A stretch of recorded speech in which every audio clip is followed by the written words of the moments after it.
Samantala, Idol, 3 po ang nasawi habang siyam na katao pong sugatan matapos pong araruhin ng isang SUV ang 8 sasakyan sa kahabaan ng National Highway sa Barangay San Nicolas, Candon City, Ilocos Sur.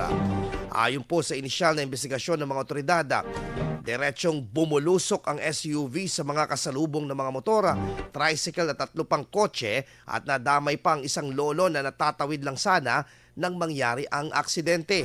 Dahil dito, nagtamo ng sugat po sa iba't ibang bahagi ng katawan ng mga biktima at naitakbo sa pagamutan, ngunit ideklarang dead on arrival ang pasahero ng SUV at 2 motorista. Lumalabas sa investigasyon na nakainom ang driver ng SUV nang mangyari ang insidente.